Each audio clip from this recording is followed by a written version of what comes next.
Bien, pues hoy es jueves, día 31 de marzo del año 22 y estamos con Alfonso Cayuela y con Vicente Medrano, que nos van a explicar por qué están aquí ellos mismos. Pues la cuestión es informar de un acto que va a tener lugar el día 7 de abril en este mismo edificio, en la cárcel, a las 7:30 de la tarde, y es precisamente para presentar un libro, que es el que tengo aquí en mis manos. Y es un libro muy especial porque abre un campo que hasta ahora era totalmente ignoto y no tratado, que es toda la serie de procesos, concretamente sobre todo militares, que hubo contra las mujeres de la región de Murcia después de la guerra. Es decir, estas mujeres lógicamente habían tenido sus responsabilidades o habían tenido algún papel durante la República, y cuando perdió la guerra la República, pues estas mujeres son pasadas por juicios que hay que resaltarlo, que no son juicios civiles, son juicios militares. Muchas de ellas acabaron en pelotones de fusilamiento, otras incluso condenadas a muerte se les conmutó la pena por la de 30 años. Muchas sufrieron penas también de 30 años y algunas pues en el correlato pues de 20, de 12 y de 6. Vicente Juan Medrano, que es posiblemente, no posiblemente, sino de hecho la persona que más conoce sobre sumarios, tanto para hombres como para mujeres, del año 39 hasta el año 45, ha escrito este libro y lo consideramos muy importante.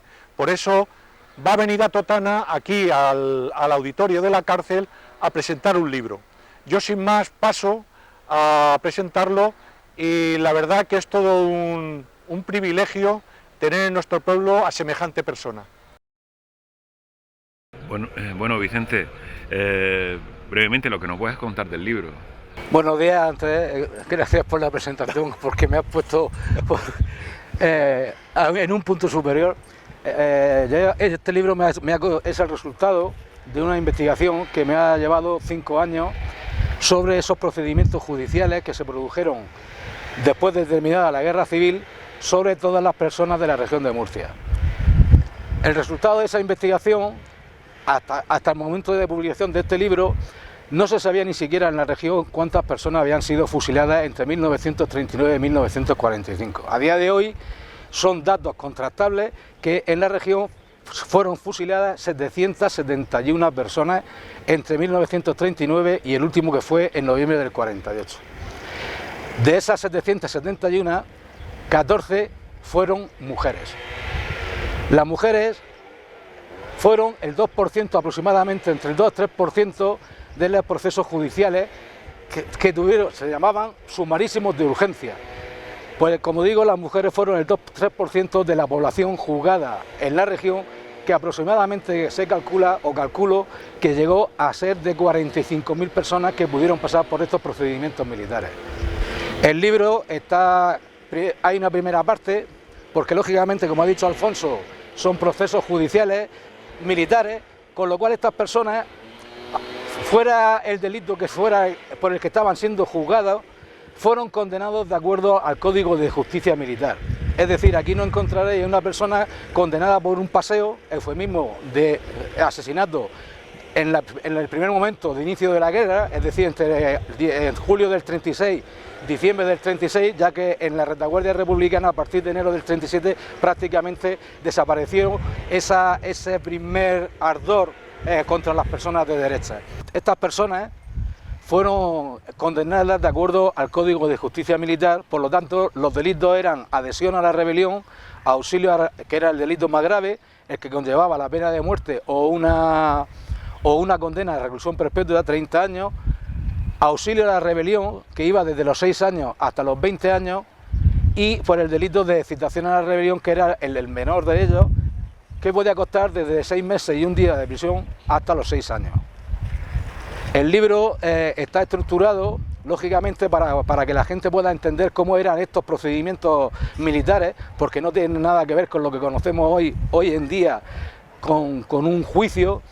La primera parte explica todo el procedimiento, cómo se desarrollaban estos procedimientos, las personas que intervenían, como la figura del auditor de guerra, qué autoridades tenían en ese momento capacidad de informar sobre las personas que estaban siendo juzgadas con el objeto de levantar un perfil sociopolítico y moral, como es, en este caso podía ser la alcaldía, la Guardia Civil y la Falange, y cómo lógicamente, cómo se desarrollaba la instrucción de ese sumario por un juez, llegar al Consejo de Guerra, las condenas que sufrieron estas mujeres, y en el caso de que hubiera sido ejecución, contar la ejecución de la persona, junto con las personas que esa madrugada fueron fusiladas, y si habían sido condenadas a prisión, pues contar un poco su periplo carcelario, desde que porque normalmente las personas no cumplían la prisión en las regiones en donde habían sido condenadas. Para aumentar el sufrimiento de estas personas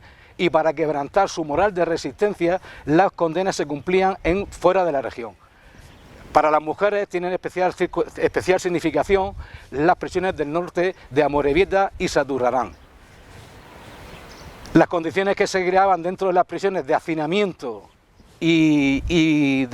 con piojos, con enfermedades contagiosas, como sobre todo la tuberculosis. Tenemos documentada aquí en la región de Murcia que, aparte de esas 771 personas que hemos comentado que fueron fusiladas, hay documentadas que en prisión, en diferentes prisiones, fallecieron 650 personas que de momento tengamos constancia. Aquí precisamente en Totana, en la prisión central, aproximadamente fallecieron por condiciones inclusive hasta de hambre, camuflado con la palabra caquesia, pues en esta prisión central de Totana llegaron a fallecer casi 100 personas. ¿Que dónde nos encontramos ahora mismo? Sí, aquí es que hubo en Totana, hubo dos centros carcelarios. Uno es la propia cárcel, que como tal se conoce ahora, que era cárcel de partido y que era una cárcel de ámbito comarcal. Pero la otra cárcel, que era mucho más grande aún, y también incluso se puede decir que era la cárcel más grande de toda Murcia, de toda la región, de toda la provincia en aquel momento, que era la prisión central, que estaba ubicada en lo que ahora es el convento de capuchinos. Cifras. Pues esta cárcel, la cárcel de partido, la cárcel de Ramos Camacho, estaba diseñada para 62 personas, es decir, en el siglo y prácticamente que tuvo de acción carcelaria, estaba diseñada para 62 personas. Hubo momentos que aquí hubo 153, lo tenemos con datos estadísticos, todo. Con lo cual las condiciones de hacinamiento de aquí es que realmente aquí no había camas para todo el mundo. Aquí la gente dormía, y tenemos también argumentos a nivel de cartas, por ejemplo, como puede ser la de Joaquín Gómez Rosa, por ejemplo, en una carta a su mujer, en que el hacinamiento era de 7, 8, 9 o 10 personas por celda, con lo cual tenían que dormir necesariamente en el suelo. Pero cuidado, en el convento de capuchinos, la población carcelaria, cuando llegan los 600 presos franceses, americanos, holandeses, llegó prácticamente a los 1800. Quien conozca el convento de capuchinos y vea cómo se pueden meter allí 1800 personas, verá que el hacinamiento era bestial. Pero si a eso le unimos cuestiones como la hiperenfermedad, la tuberculosis, los piojos, el tifus, el hambre, porque el año 41 mueren 23 personas de hambre, o sea, taxativamente. Entonces, lo que vamos a hacer también con la presentación del libro es que vamos a presentar una hoja, un listado, con las 30 y pico mujeres que pasaron, que sepamos, que pasaron en Totana por los tribunales militares, concretamente el tribunal que estaba en la iglesia de la Milagrosa. Una de ellas, Concepción Molina Fernández, fue condenada a muerte. No la mataron al final, no la fusilaron, pero pasó por incluso la cárcel de Amorebieta, que ha dicho aquí Vicente. Vamos a hablar también, allí se verá, de Carmen Navarro, que fue condenada a 30 años. De la Picanta, conocida por todos, que era Rosario Martínez Vélez, que le pusieron 16 años de prisión mayor. Y también un caso muy particular, porque de alguna manera la conocimos, que vivía en la calle Ánimas, que era Juana Andreu, Ortuño Andreu, que esta mujer, a su hermano lo fusilaron, ella era soltera y, para decirlo claramente, se quedó sola en la vida y de una forma de vida muy dependiente, o sea, incluso sujeta a abusos bastante. Es decir, ese listado lo vamos a dar, y yo solamente decir que no solamente fueron los tribunales militares. Después del 39 hubo una represión generalizada contra las mujeres en Totana, porque delitos que antes eran cuantitativamente marginales, como era el hurto, pasaron a generalizarse. ¿Por qué? Pues por el hambre, porque las mujeres tenían que alimentar, tenían que vestir, tenían que asentar su casa, y muchas veces caían en situaciones de hurto para estas cuestiones. También, por la Fiscalía de Tasas, gente que tenía que acudir al mercado negro para comer y para vender productos. Esa gente también está. Y luego algo que no existía antes, durante la República, que son delitos contra la moral.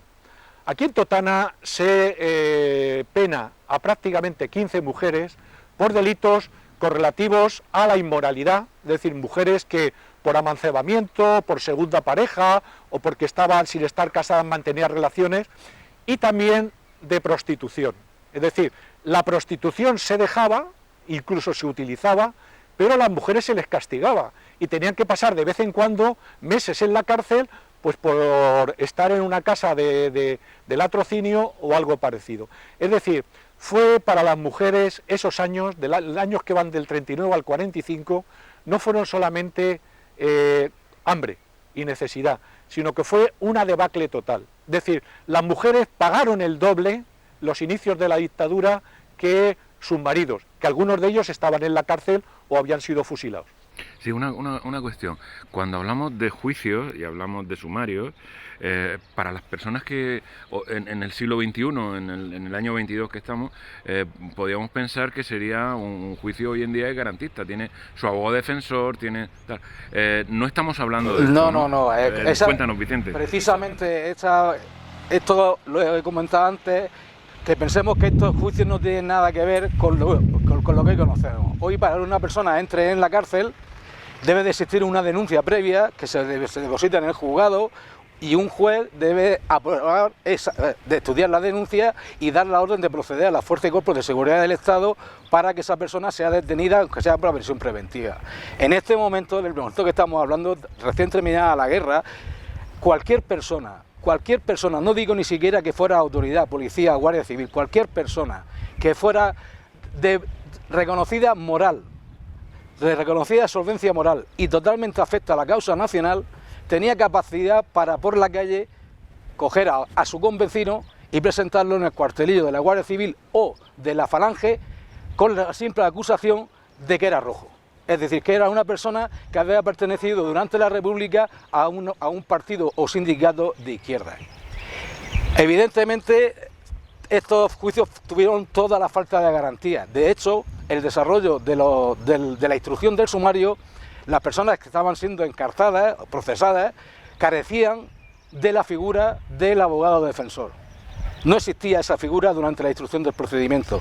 Es decir, que durante las declaraciones, que no son declaraciones extensas como hoy podemos conocer, era una declaración cortita, donde te encontraba el 18 de julio del 1936, a qué partido sindical has pertenecido y cuéntame qué has hecho, cuál ha sido tu actuación durante la pasada guerra civil. En muchas ocasiones ni siquiera sabían de qué los estaban acusando. Pues todo ese proceso de instrucción se realizaba sin que ellos tuvieran un abogado defensor. Ese defensor, que ni siquiera tenía la carrera judicial, se les asignaba el mismo día en que se producía el Consejo de Guerra, 3 horas antes del comienzo del Consejo de Guerra.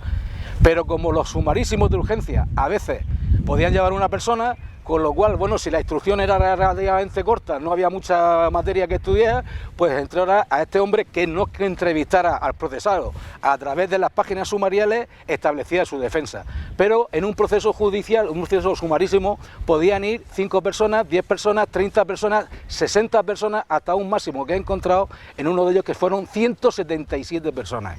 Si esas actuaciones se le pasaron al defensor 3 horas antes del comienzo del Consejo de Guerra, pues se pueden imaginar qué defensa capaz podría ser plausible. De tal manera que al final, en los alegatos de estos defensores, era que las personas que estaban siendo juzgadas eran personas que eran ignorantes de la más baja, el más bajo estrato social, en muchísimos casos, y sobre todo las mujeres, faltas de instrucción, porque a pesar del esfuerzo que la República hace durante el corto periodo que está vigente en fomentar la educación, en la apertura de escuelas, en las misiones pedagógicas, al inicio de la Guerra Civil, todavía el 70% de las mujeres eran analfabetas. Pues los alegatos de estos defensores se basaban precisamente en esa ignorancia y que habían sido engañados por los pérfidos dirigentes marxistas que, bajo falsas promesas de mejora y puestos de trabajo, pues al final se habían aprovechado de estas personas. Y finalmente, otro alegato muy común era decir que se apelaba a la magnanimidad de las personas que componían el Consejo de Guerra para rebajar la pena que pedía el fiscal en 1 grado, o sea, prácticamente nulo. Como ha dicho Alfonso, y viene al pelo, porque el centrar el libro sobre las mujeres es porque yo creo que la mujer fue represaliada de 2 formas diferentes, una directa y otra indirecta. Por ejemplo, esta chica que aparece aquí se llama Pilar Zapata Cánovas, vivía en San Javier y tenía 23 años cuando fue condenada a la pena de muerte. Bien, pues el libro, además de centrarse en las mujeres que fueron condenadas a muerte y ejecutadas, y las conmutadas, como ha dicho antes Alfonso, trata de demostrar que la represión no solamente fue individualizada sobre una persona en concreto. La represión fue contra los núcleos familiares al completo. Esta chica está aquí porque lógicamente tenía a sus padres, tenía 3 hermanos más y una hermana. Pues bien, fijaros, entre 1939 y 1942 su padre fue condenado a 30 años de prisión y fallece cumpliendo condena en una prisión de Santander por causa de la tuberculosis. Su hermano mayor es fusilado en el cementerio de Espinardo de Murcia en el año 40. Su otro hermano de 21 años, también condenado a 30 años, fallece cumpliendo condena en la misma prisión que su padre en el norte. El otro hermano es fusilado en Murcia en el año 1942. Ella misma fue condenada a la pena de muerte y se la conmutaron. Su hermana fue condenada a 6 años de prisión mayor y el marido de su hermana fue fusilado en Cartagena en octubre del 39. Es decir, esta familia desapareció prácticamente al completo en 3 años. La madre, la abuela Josefa, como yo la llamo, nunca va a aparecer en una lista de víctimas, porque no sufrió no estuvo detenida, no tuvo un proceso judicial. Pero ¿alguien puede decir después de esta historia que esa persona no fue una víctima de la represión? Con esto quiero decir que la mujer, aunque no hubiera sido procesada, se encontró con que los varones de su familia, en muchos casos, como vuelvo a decir, no solamente el marido, el padre o los hijos, estaban en prisión, en una época en que la persona, dentro de lo que era el matrimonio, entraba el dinero a la casa, era el varón. Se quedaban en la más absoluta miseria, a cargo de un montón de hijos, porque era la costumbre en aquella época. Cualquier familia, por pequeña que fuera, tenía un mínimo de 4 o 5 hijos, de ahí hacia arriba. Pues se quedaban con los varones en la prisión, señaladas en la calle como esposas de rojos, con lo cual a la hora de encontrar trabajo no había manera, y la necesidad de atender a su familia, a su prole, a ellas mismas, y también de ayudar a dar de comer a los familiares que tenían en la prisión con lo poco que pudieran ganar. Por eso el centrarme en las mujeres, primero por una razón de espacio. No es lo mismo contar las historias de 760 y tantos hombres que fueron fusilados que las de 14 mujeres que sí fueron fusiladas en la región. Muy bien, ya para terminar y antes de recordar dónde va a ser la charla, a qué hora y demás, pues bueno, aprovechamos de que estamos aquí delante de la cárcel de Totana, por si queréis apuntar alguna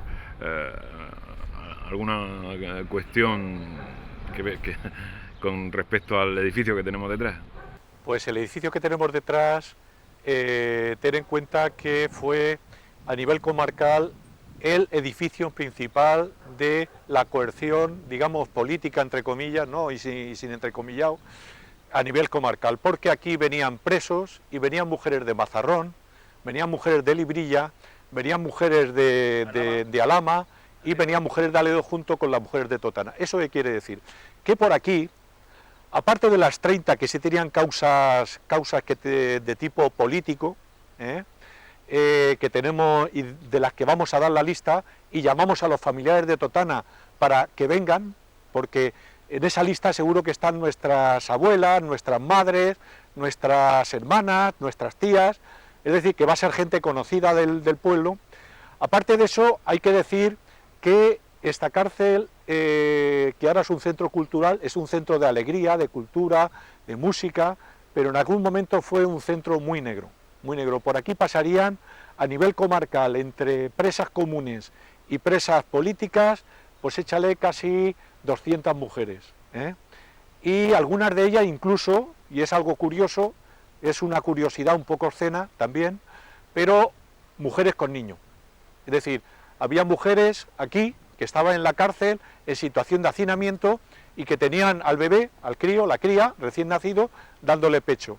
Es decir, esta cárcel, y eso tenemos que saberlo porque la historia, por muy desagradable que sea, tenemos que conocerla, y el pueblo de Totana tiene que conocerla, y en la lista de 30 personas que vamos a dar, ya digo, van a estar vecinas, mujeres, madres, hermanas, tías, y va a ser muy interesante. Yo creo que la charla, primero por la condición del ponente, que es la persona que ahora mismo más sabe a ese nivel, porque lo conoce todo, en su ordenador está la historia de toda la negrura que hubo del año 39 al año 45 en su portátil, que a veces no funciona, tiene que buscarse un orden, pero en ese ordenador está la historia de esta región, y en este caso la historia de las mujeres. Finalmente, a mí me gustaría añadir que el objetivo principal de este libro es sacar a la luz las historias personales y los dramas familiares que sufrieron estas mujeres, y de alguna manera un reconocimiento hacia ellas, porque fueron capaces de romper con el molde de mujer que hasta la llegada de la República había tenido la mujer a lo largo de la historia, es decir, una ciudadana de segunda. La República le da a la mujer la opción de un desarrollo personal y le abre unas expectativas de futuro que hasta ese momento no ha tenido. Pues este libro, el objetivo final es devolver a estas personas al lugar en la historia de nuestro país, en este caso de nuestra región, un lugar que habían perdido y que nunca debieron de perder. Muchas gracias. Y finalmente, claro, la cita, el lugar, la hora, lo más importante, ¿no? Se nos olvida, Alfonso. Sí, concretamente va a ser el próximo día 7 de abril, que es jueves, y va a ser en el auditorio de la cárcel, en el auditorio Ginés Rosa, a las 7:30 de la tarde. Vamos a dar por escrito el listado de las 30 mujeres de Totana que pasaron por estos procedimientos militares, y hablaremos también un poco de cada una de ellas, si acaso. Yo creo que va a ser interesante porque, ya digo, es gente de nuestro pueblo. Es que, por ejemplo, las hermanas Corras, que porque ha hablado Vicente de las familias, es que fueron las hermanas Corras y su madre las que pasaron también por la... Y yo concretamente a esta mujer le tengo cierto cariño porque coincidíamos con ella, con mi abuela, íbamos a verla a su casa a Valencia, y era una mujer muy inteligente, muy adusta, eso sí, de luto, porque detrás de ella seguro que había mucho dolor.